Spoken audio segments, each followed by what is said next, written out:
good, dynamic, ballistic stretch. We're going to keep today's warm-up a little more brief because I know you're already warmed up and you've been practicing at home. All right, that's good. Let's bring our feet together and then warming up the knees, support the hands on the side of the knees, and then small circles. Gradually work up to a range of motion that's comfortable for you and challenges you without pain. Other direction.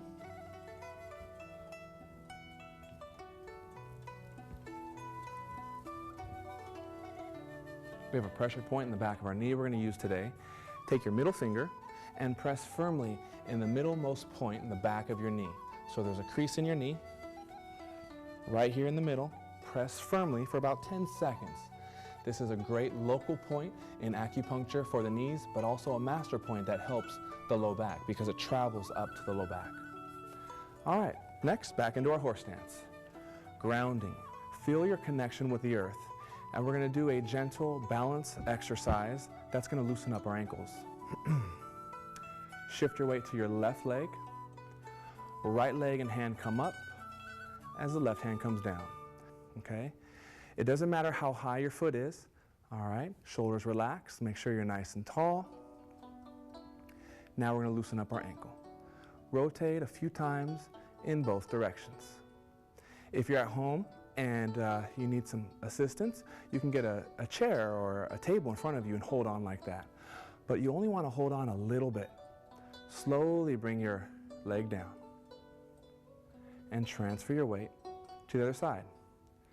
Now this movement pattern is called Golden Rooster Stands on One Leg. And we'll be demonstrating this in a few more episodes. Shoulders down and relaxed. Feel your connection with the earth. Good. And again, if you need something to hold on to, that's okay, but don't just rely on that. Just use it as you need to. If you have a wall, only touch it as you need to. Stay off of it and then touch it, okay? Loosen up the ankle now, both directions. Very good. And slowly bring it down. All right, nice. Hands on your hips.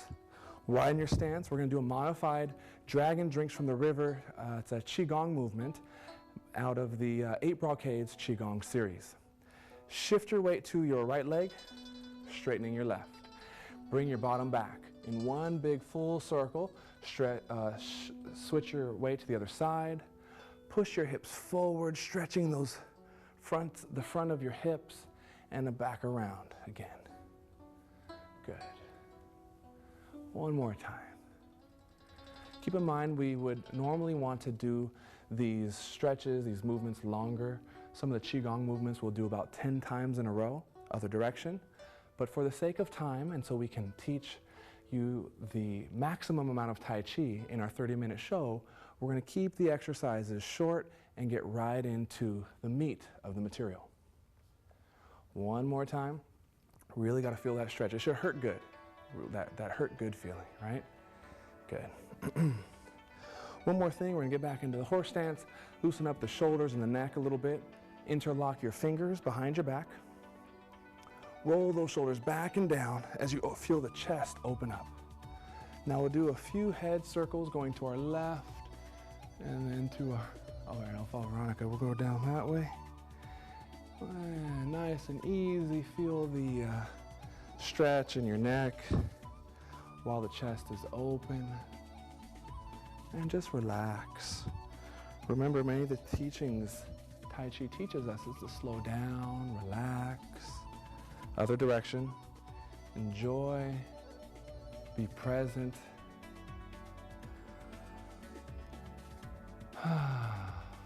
Remember to breathe. One more time. If you hear popping in your neck, that's okay. If it keeps going, and or if there's pain, go see your chiropractor. Horse stance. All right. Time to get into the Tai Chi movements. What I think we're going to do now is actually jump right into the Tai Chi form. Can we get into our starting position? Since I know you've all been practicing and you want to put it to the test, we're going to take the Tai Chi form up until what we learned last time and pick up from there. So feet together, facing forward. Starting position, this is called Wu Qi. It's a standing meditation. It means empty mind. Center your mind, body, spirit. Feel your connection to the earth. Starting.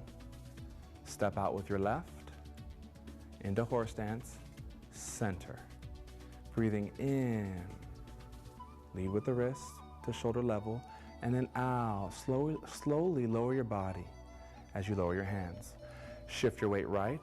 Open your left toes out. Now we're going to fully express these movements. You may want to take smaller steps or modify as you need to, and that's totally fine. Heel to toe, parting wild horse's mane 3 times. We want to focus today on our posture and opening and expanding our frame. Wide open frame without collapsing it. Receive. Ball, parting the horse's mane again, heel to toe. Notice we're expanding. Half step forward for our first transition. White crane spreads wings. Use your imagination here. Your crane, opening your wings. Crane looks left. Right hand comes down, blocking. Turn right. Brush knee 3 times. Heel to toe. Notice how the left hand is blocking low and the right hand pushes. Receive. I'm going to observe Veronica. Notice her hands come on the left side of her body, preparing to block and go across the right side of her body. Receive. One more time, and then we'll transition. Heel to toe. Transition step, half step forward. Sit back into that right foot, hands on guard as we strum the lute. Circle back. Step back with your left foot. Pivot on the front foot. This is called repulse monkey. Step back. Notice how we're pivoting on the ball of our front foot.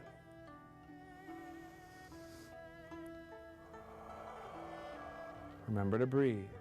In, step back, breathe out. Gather ball, and then we're going to hold that ball and pause. Veronica, if you could stay there for a moment. Now we're going to learn the next movement, and it's a pattern of ward off and then roll back, press, and push. You don't have to remember that because you can rewind if you're on YouTube.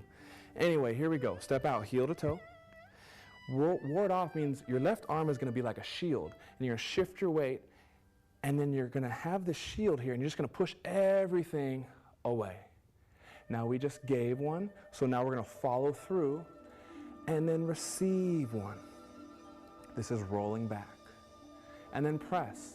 Bring your right hand to your left wrist, shift your weight forward, and press. Notice we have an open, expansive frame. We're not collapsed. Expand. We're using biomechanical advantage here. We're going to clear out and down as we come back onto our heel, and then push. Got it? Hold it here for a moment. I heard someone say yes, so since you got it, we're going to do it the other side. Receive, turn, turn, turn, turn. Shift your weight left, gather your Tai Chi ball again. Ward off, heel to toe, pushing everything away. All your chi is going here, pushing everything out. Hold for a second, Veronica. You don't want to overdo it. You see how I weaken my frame if I go too far? If I go too little, I'm collapsed. So it's kind of like Goldilocks and the Three Bears. You want it just right. So find the maximum open frame without compromising yourself. Roll back. Also known as grasping the bird's tail. Can you see the bird's tail? Just pull the tail feathers and press. Not collapsed, open. Hold for just a moment. Notice there's an open angle here and an open angle here. A common error when we're learning